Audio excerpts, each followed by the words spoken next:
புதுச்சேரியில் சிறு குறு மற்றும் நடுத்தர தொழில் நிறுவனங்களுக்கான MSME திட்டங்கள் சிறப்பாக செயல்பட்டு வருவதாகவும் மாநிலத்தின் தொழில் வளர்ச்சிக்கு தேவையான அனைத்து உதவிகளையும் வழங்க மத்திய அரசு தயாராக இருப்பதாகவும் மத்திய அமைச்சர் ஜிதன் ராம் மாஞ்சி தெரிவித்தார்.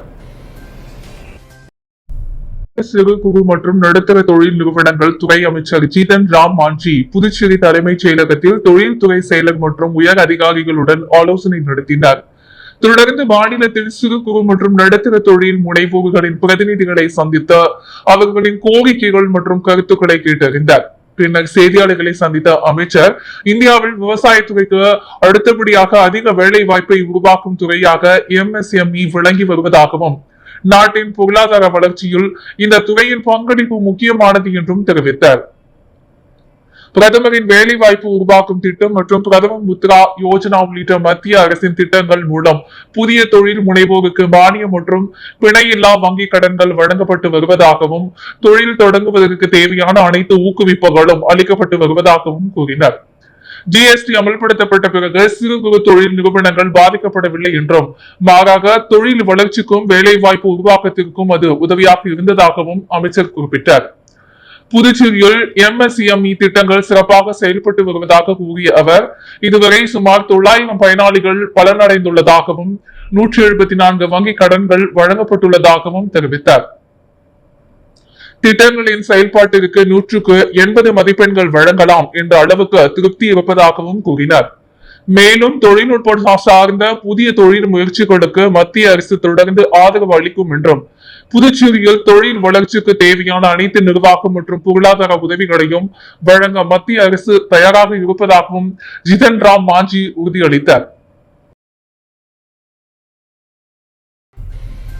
புதுச்சேரியில் மருத்துவ சுற்றுலா சேவையை உருவாக்கும் நோக்கில் அருணாச்சலம் சேவை, அமராவதி அம்மாள் அறக்கட்டளை மற்றும் புதுச்சேரி பல்கலைக்கழகம் இணைந்து செயல்பட திட்டமிட்டுள்ளன. இது தொடர்பாக அறக்கட்டளை நிர்வாகிகள் முதலமைச்சர் ரங்கசாமியை சந்தித்து மனு அளித்தனர். உலகின் பல்வேறு நாடுகளின் மருத்துவ சுற்றுலா சேவைகளை முன்னெடுத்து வரும் அருணாச்சலம் சேவை, அமராவதி அம்மாள் அறக்கட்டளை புதுச்சேரியிலும் மருத்துவ சுற்றுலா திட்டத்தை செயல்படுத்த முன்வந்துள்ளது. இதற்காக புதுச்சேரி பல்கலைக்கழகத்துடன் இணைந்து செயல்பட திட்டமிட்ட உள்ளதாகவும் அறக்கட்டளையின் இயக்குநர் ஜெயக்குமார் தெரிவித்தார். இது தொடர்பாக முதலமைச்சர் ரங்கசாமியை சட்டப்பேரவையில் சந்தித்தோ திட்டத்தின் விவரங்களை விளக்கி மனு அளிக்கப்பட்டது. தமிழகம் மற்றும் புதுச்சேரியில் தரமான மருத்துவ சேவையை மேம்படுத்துவதுடன் வெளிநாடுகளில் இருந்தும் வரும் சுற்றுலா பயணிகளுக்கும் உயர்தர சிகிச்சை வசதிகளை வழங்கும் வகையில் இந்த திட்டம் அமையும் என்றும் தெரிவிக்கப்பட்டுள்ளது. இந்த முன்மொழி குறித்து அரசு பரிசீலனை செய்து அனுமதி வழங்கினால் விரைவில் ஒப்பந்தம் மேற்கொள்ளப்படும் எனவும் எதிர்பார்க்கப்படுகிறது. புதுச்சேரியை நாட்டின் முன்னணி மருத்துவ சுற்றுலா மையமாக உருவாக்குவதே தங்களின் நோக்கம் என அறக்கட்டளையின் இயக்குநர் ஜெயக்குமார் தெரிவித்தார். 33 மாதங்களாக வழங்கப்படாத நிலுவைத் சம்பளம் மற்றும் ஓய்வூதிய சலுகைகள் உடனடியாக வழங்க வேண்டும் என்ற கோரிக்கையுடன் உழவர்கரை நகராட்சி ஊழியர்கள் மற்றும் ஓய்வூதியர்கள் 3வது நாளாக நகராட்சி அலுவலகம் முன்பு தொடர் காத்திருப்பு போராட்டத்தில் ஈடுபட்டனர். உழவர்கரை நகராட்சி ஊழியர்கள் சங்கம் மற்றும் ஓய்வூதியர்களின் அனைத்து சங்க கூட்டு நடவடிக்கை குழு சார்பில் நகராட்சி அலுவலகம் முன்பு தொடர் காத்திருப்பு போராட்டம் நடைபெற்று வருகிறது. போராட்டத்தின் 3வது நாளான இன்று 33 மாதங்களாக வழங்கப்படாத நிலுவை சம்பளம் மற்றும் ஓய்வூதிய சலுகைகளை உடனடியாக வழங்க வேண்டும் என்று வலியுறுத்தி ஊழியர்கள் முழக்கமிட்டனர். போராட்டத்திற்கு AITUC நிர்வாகிகள் காளியப்பன், துரைசெல்வம் ஆகியோர் தலைமை வகித்தனர். AITUC மோதிலால், INTUC ஞானசேகரன், முத்துராமன் உள்ளிட்டோர் கலந்து கொண்டு போராட்டத்திற்கு ஆதரவு தெரிவித்து உரை ஆற்றினர். மேலும் கதிரேசன், பொன்னையா, கண்ணன், வாழுமுனி, சகாயராஜ் உள்ளிட்ட நிர்வாகிகள் மற்றும் ஏராளமான ஊழியர்கள் போராட்டத்தில் பங்கேற்றனர். இறுதியோடு ராமச்சந்திரன் நன்றி கூறினார். புதுச்சேரி ராசிப்பேட்டை திரௌபதி அம்மன் தேவஸ்தானம் உற்சவ விழாவில் அமைச்சர் VP சிவகொழுந்து கலந்து கொண்டு சுவாமியை வழிபட்டார். புதுச்சேரி ராசிப்பேட்டை திரௌபதி அம்மன் தேவஸ்தானத்தின் உற்சவ விழா கடந்த 5ஆம் தேதி கொடியேற்றத்துடன் தொடங்கியது. தொடர்ந்து சுவாமிக்கு ஒவ்வொரு நாளும் சிறப்பு பூஜைகள் செய்யப்பட்டு வந்தது. இந்நிலையில் ஸ்ரீ பார்த்தசாரதி பெருமாள், ஸ்ரீ அர்ச்சுனர், ஸ்ரீ திரௌபதி அம்மன் சுவாமிகளுக்கு திருமஞ்சனமும் அதனைத் தொடர்ந்து திருவாராதனமும் நடைபெற்றது. தொடர்ந்து இன்று ஸ்ரீ திரௌபதி அம்மனுக்கு பொங்கல் வைக்கும் விழா நடைபெற்றது. இதில் அமைச்சரும் ராசிப்பேட்டை தொகுதி சட்டமன்ற உறுப்பினருமான VP சிவகொழுந்து கலந்து கொண்டு சுவாமியை வழிபட்டார். மேலும் இந்த நிகழ்ச்சியில் திரளான பக்தர்கள் பல கலந்து கொண்டு சுவாமியை வழிபட்டனர். இந்நிகழ்வில் ஆலய தலைவர் நந்தா ஸ்ரீதரன் மற்றும் நந்தா பூவராகவன், வன்னியர் சங்க மாநில தலைவர் நரசிம்மன் மற்றும் செல்வராஜ், திருமால், முருகையன், மூர்த்தி, சிவராஜ் உள்ளிட்ட பல கலந்து கொண்டனர். மேலும் இந்த பூஜையில் கலந்து கொண்ட அனைவருக்கும் பிரசாதம் வழங்கப்பட்டது. இதற்கான ஏற்பாடுகளை கோவில் நிர்வாக அதிகாரிகள், விழா குழுவினர், ஊர் பொதுமக்கள், இளைஞர்கள் சிறப்பாக செய்திருந்தனர். முன்னதாக விழாவிற்கு வருகை புரிந்த அமைச்சர் VP சிவக்கொழுந்துவிற்கு ஆலய நிர்வாகம் சார்பில் பொன்னாடை போற்றி மாலை அணிவித்து பூர்ண கும்ப மரியாதை அளிக்கப்பட்டது.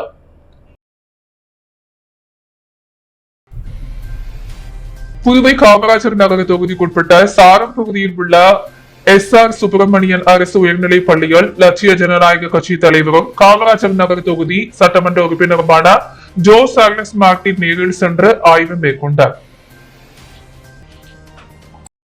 புதுவை காமராஜர் நகர தொகுதிக்குட்பட்ட சாரம் பகுதியில் செயல்பட்டு வரும் SR சுப்பிரமணியன் அரசு உயர்நிலைப் பள்ளியில் சட்டமன்ற உறுப்பினர் ஜோ சார்லஸ் மார்டின் திடீர் ஆய்வு மேற்கொண்டார். ஆய்வின் போது பள்ளி வளாகம் மற்றும் சுற்றுப்புற பகுதிகளை பார்வையிட்ட அவர் பள்ளியின் பின்புறத்தில் சமூக விரோதிகள் கூடுவதாகவும் மாணவர்களின் பாதுகாப்பு குறித்து பெற்றோர்கள் மற்றும் பொதுமக்கள் கவலை தெரிவித்திருப்பதாகவும் அதிகாரிகள் கவனத்திற்கு கொண்டு வந்தனர். இதையடுத்து பள்ளி பின்புறம் பகுதியில் கண்காணிப்பை பலப்படுத்தும் வகையில் உடனடியாக CCTV கேமராக்கள் அமைக்கவும், காவல்துறையுடன் இணைந்து தொடர்ந்து ரோந்து மற்றும் கண்காணிப்பு நடவடிக்கைகளை மேற்கொள்ளவும் சம்பந்தப்பட்ட அதிகாரிகளுக்கு ஜோ சார்லஸ் மார்டின் உத்தரவிட்டார். மாணவர்களின் பாதுகாப்பு மற்றும் பள்ளி வளாகத்தில் பாதுகாப்பான சூழலை உறுதி செய்வதே தமது முன்னுரிமை என்றும் சமூக விரோத செயல்களுக்கு எந்தவித இடமும் அளிக்கப்படாது என்றும் அவர் தெரிவித்தார். தேவையான அனைத்து பாதுகாப்பு வசதிகளும் விரைவாக ஏற்படுத்தப்படும் எனவும் அவர் உறுதியளித்தார். அபிஷேகப்பாக்கம் சேத்தினாள் அரசு உயர்நிலைப் பள்ளியில் இலவச கண் பரிசோதனை முகாமை சட்டமன்ற உறுப்பினர் ராமு தொடங்கி வைத்தார். புதுச்சேரி மணவெளி தொகுதி அபிஷேகப்பாக்கம் சேத்தினாள் அரசு உயர்நிலைப் பள்ளியில் இலவச கண் பரிசோதனை முகாம் இன்று காலை நடைபெற்றது. இதில் தொகுதி சட்டமன்ற உறுப்பினர் ராமு சிறப்பு அழைப்பாளராக கலந்து கொண்டு மாணவ மாணவியர்களுக்கான இலவச கண் பரிசோதனை முகாமை தொடங்கி வைத்தார். புதுச்சேரி ஜோதி கண் பராமரிப்பு மையம் மூலம் நடைபெற்ற இந்த நிகழ்ச்சியில் பள்ளியின் ஆசிரியர்கள் மற்றும் தொகுதி முக்கிய நிர்வாகிகள் பலர் கலந்து கொண்டு சிறப்பித்தனர். வில்லியனூர் தொகுதியில் முதியோர்களுக்கு இலவச போர்வை மற்றும் காலணிகளை சட்டமன்ற உறுப்பினர் ரவிக்குமார் வழங்கினார். புதுச்சேரி மகளிர் மற்றும் குழந்தைகள் மேம்பாட்டுத்துறை சார்பில் முதியோர் உதவித்தொகை பெறும் 60 வயதிற்கும் மேற்பட்ட பயனாளிகளுக்கு இலவச போர்வை மற்றும் காலணிகள் வழங்கும் நிகழ்ச்சி வில்லியனூர் தொகுதிக்குட்பட்ட தில்லை நகர் பகுதியில் நடைபெற்றது. நிகழ்ச்சியில் வில்லியனூர் தொகுதி சட்டமன்ற உறுப்பினர் ரவிக்குமார் கலந்து கொண்டு முதியோர் பயனாளிகளுக்கு இலவச போர்வைகள் மற்றும் காலணிகளை வழங்கினார். தொடர்ந்து முதியோர்களின் நலன் மற்றும் தேவைகள் குறித்து கேட்டறிந்த அவர் அரசின் பல்வேறு நலத்திட்டங்கள் தகுதியான அனைத்து பயனாளிகளையும் முழுமையாக சென்றடைய தொடர்ந்து நடவடிக்கை எடுக்கப்படும் என்றும் உறுதியளித்தார். இந்நிகழ்ச்சியில் மகளிர் மற்றும் குழந்தைகள் மேம்பாட்டுத்துறை அதிகாரிகள், அங்கன்வாடி பணியாளர்கள், NR காங்கிரஸ் நிர்வாகிகள், கூட்டணி கட்சி நிர்வாகிகள் மற்றும் பொதுமக்கள் கலந்து கொண்டனர்.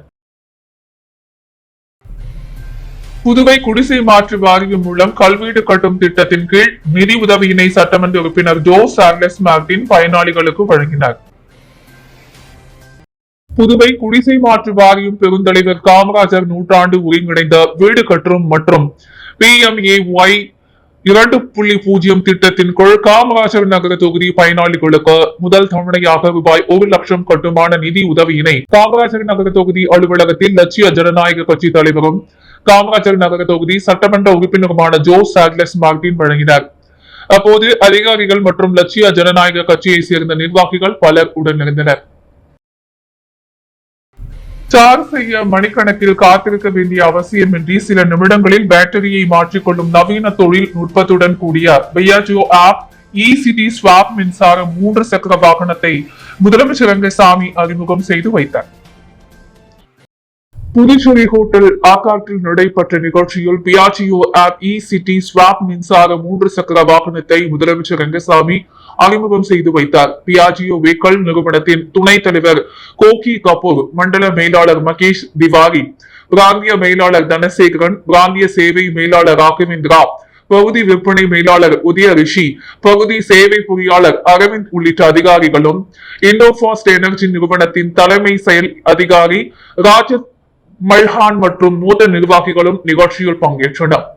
புதுச்சேரியில் அங்கீகரிக்கப்பட்ட விற்பனையாளர் நிறுவனமான ஃபியூச்சர் ஆட்டோமொபைல் சார்பில் தலைமை செயல் அதிகாரி VP அப்துல் ரஹ்மான் மற்றும் நிர்வாக இயக்குநர் டாக்டர் முகமது நிஹால் சகரியா ஆகியோர் முதலமைச்சர் மற்றும் சிறப்பு விருந்தினர்களை வரவேற்றனர். நிகழ்ச்சியில் பேசிய கோகி கபூர், இந்தியாவின் மின்சார வர்த்தக போக்குவரத்தில் இந்த வாகனம் புதிய மாற்றத்தை ஏற்படுத்தும் என்றார்.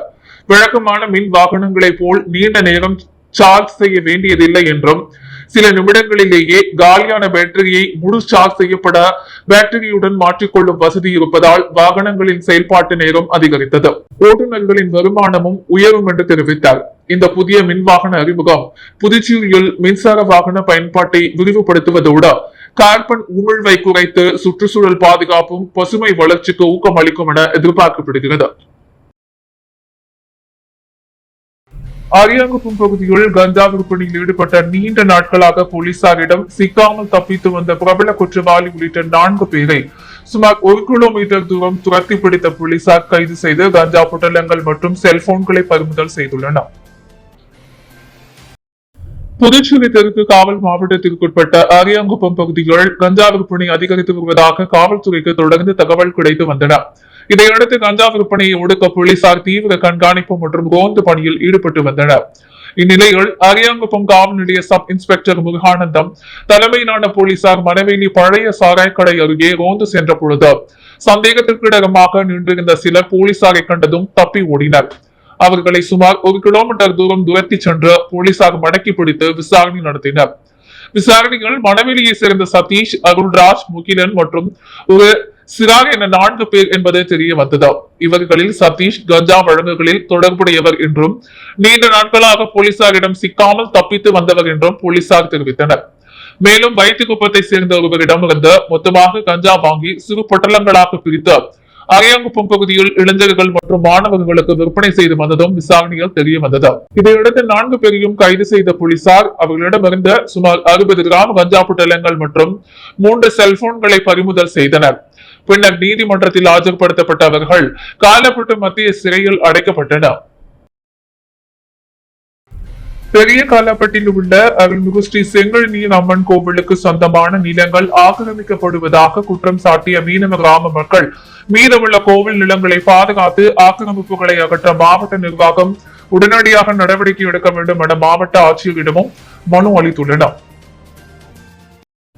புதுச்சேரி உழவர்கரை நகராட்சிக்குட்பட்ட பெரிய காலாப்பட்டு பகுதிகள் அமைந்துள்ள அருள்மிகு ஸ்ரீ செங்கல்நீர் அம்மன் தேவஸ்தானம் மற்றும் அதனுடன் இணைந்த கோவில்களுக்கு சொந்தமான நிலங்கள் ஆக்கிரமிக்கப்படுவதாக கூறி பெரிய காலாப்பட்டு மீனவ கிராம மக்கள் மாவட்ட ஆட்சியரிடம் புகார் மனு அளித்தனர். அந்த மனுவில் கோவில் நில ஆக்கிரமிப்பு தொடர்பாக 2022ஆம் ஆண்டு சென்னை உயர்நீதிமன்றத்தில் தொடரப்பட்ட வழக்கில் ஆக்கிரமிப்புகளை அகற்ற 2023ஆம் ஆண்டு உத்தரவிடப்பட்டிருந்தோம். இதுவரை உரிய நடவடிக்கை எடுக்கப்படவில்லை என தெரிவித்துள்ளனர்.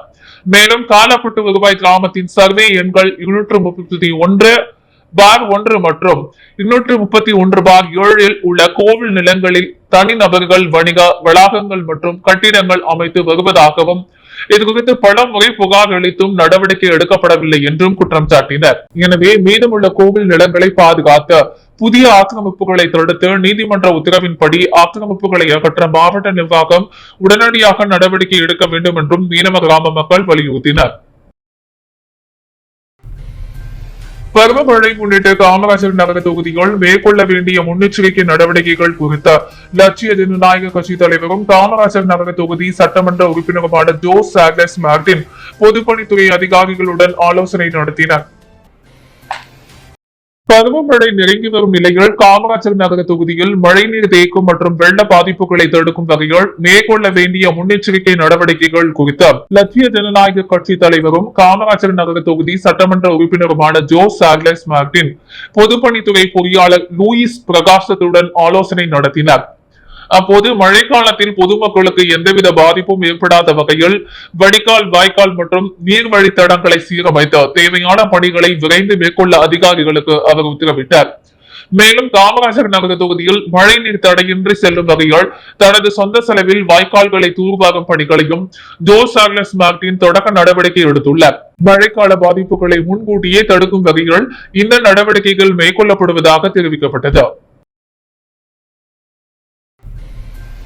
பாண்டிச்சேரி பிரீமியர் லீக் 3வது சீசனில் வில்லியனூர் மோஹித் கிங்ஸ் அணி தொடர்ந்து 2வது வெற்றியை பதிவு செய்து அசத்தியுள்ளது.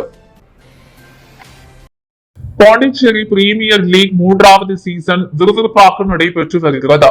நேற்று நடைபெற்ற 4வது லீக் போட்டிகள் ரூபி ஒயிட் டவுன் லெஜண்ட் அணியை எதிர்கொண்ட வில்லியனூர் மோஹித் கிங்ஸ் அணி 23 ரன்கள் வித்தியாசத்தில் வெற்றி பெற்றது. முதலில் பேட்டிங் செய்த வில்லியனூர் மோஹித் கிங்ஸ் அணி 20 ஓவர்கள் முடிவில் 6 விக்கெட் இழப்புக்கு 198 ரன்கள் குவித்தது. அணியின் கேப்டன் அமன் கான் 32 பந்துகளில் 60 ரன்கள் விளாசி அணியின் வெற்றிக்கு முக்கிய பங்காற்றினர். 199 ரன்கள் இலக்குடன் களம் இறங்கிய ரூபி ஒயிட் டவுன் லெஜண்டிஸ் அணி 19.1 ஓவர்களில் 175 ரன்களுக்கு அனைத்து விக்கெட்டுகளையும் இழந்து தோல்வியடைந்தது. சிறப்பாக விளையாடிய அமன் கான் ஆட்ட நாயகன் விருதை பெற்றார். இதனைத் தொடர்ந்து நடைபெற்ற 5வது லீக் போட்டிகள் ஜெனித் ஏனம் ராயல்ஸ் அணியை 4 விக்கெட் வித்தியாசத்தில் வீழ்த்திய மாஹே ஸ்ட்ரைக்கர்ஸ் அணி இந்த தொடரில் தனது முதல் வெற்றியை பதிவு செய்தது. 82 ரன்கள் குவித்த ரித்திக் சர்மா ஆட்டநாயகன் விருதை வென்றார். இன்று நடைபெறும் 6வது லீக் போட்டிகள் வில்லியனூர் மோஹித் கிங்ஸ் அணி காரைக்கால் நைட்ஸ் அணியை எதிர்கொள்கிறது. நாளை நடைபெறும் 7வது லீக் போட்டியில் மாஹே ஸ்ட்ரைக்கர்ஸ் அணியும் ஊசுடு ஆர்காட் வாரியர்ஸ் அணியும் மோதுகின்றன. புதுச்சேரி வில்லியனூர் தொகுதிக்குட்பட்ட பெரியபேட் பகுதியில் புதுப்பிக்கப்பட்ட அங்கன்வாடி மைய கட்டிடத்தை தொகுதி சட்டமன்ற உறுப்பினர் ரவிக்குமார் ரிப்பன் வெட்டி திறந்து வைத்து பயன்பாட்டிற்கு அர்ப்பணித்தார். புதுச்சேரி வில்லியனூர் சட்டமன்ற தொகுதிக்குட்பட்ட பெரியபேட் பகுதியில் புதுப்பிக்கப்பட்ட அங்கன்வாடி மைய கட்டிடத்தின் திறப்பு விழா நடைபெற்றது. விழாவில் வில்லியனூர் தொகுதி சட்டமன்ற உறுப்பினர் ரவிக்குமார் கலந்து கொண்டு ரிப்பன் வெட்டி குத்துவிளக்கு ஏற்றி அங்கன்வாடி மையத்தை திறந்து வைத்தார். பின்னர் அங்கன்வாடி மைய பணியாளர்களுடன் கலந்துரையாடிய அவர் மைய கட்டிடத்தை முறையாக பராமரித்து குழந்தைகளுக்கு தரமான சேவைகள் கிடைப்பதை உறுதி செய்ய வேண்டும் என அறிவுறுத்தினர். இந்த நிகழ்ச்சியில் உள்ளாட்சி பிரதிநிதிகள், சமூக ஆர்வலர்கள், பொதுமக்கள் மற்றும் அப்பகுதி மக்கள் திரளாக கலந்து கொண்ட புதுப்பிக்கப்பட்ட அங்கன்வாடி மையம் பயன்பாட்டிற்கு வந்ததற்கு மகிழ்ச்சி தெரிவித்தனர். புதுவை ரெட்டியார்பாளையம் பகுதியில் உள்ள லட்சிய ஜனநாயக கட்சி தலைமை அலுவலகத்தில் நடைபெற்ற CPR பயிற்சியில் லட்சிய ஜனநாயக கட்சி தலைவரும் காமராஜர் தொகுதி சட்டமன்ற உறுப்பினருமான ஜோ சார்லஸ் மார்டின் கலந்து கொண்ட நிகழ்வினை தொடங்கி வைத்தார்.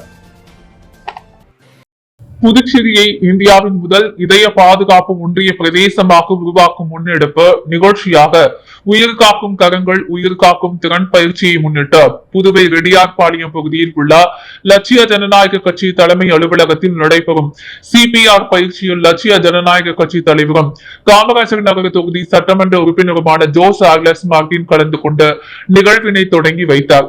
இந்நிகழ்வில் முன்னாள் சட்டமன்ற உறுப்பினர் ரிச்சர்ட் ஜான்குமார், லட்சிய ஜனநாயக கட்சி பொதுச் செயலாளர் டாக்டர் துரைசாமி, ஒருங்கிணைப்பாளர் பழனி உள்ளிட்ட கட்சி நிர்வாகிகள் கலந்து கொண்டனர். அன்றாட செய்திகளை உடனுக்குடன் தெரிந்து கொள்ள பாண்டி ஹெட்லைன்ஸ் சேனலுக்கு சப்ஸ்கிரைப் செய்து கொள்ளுங்கள்.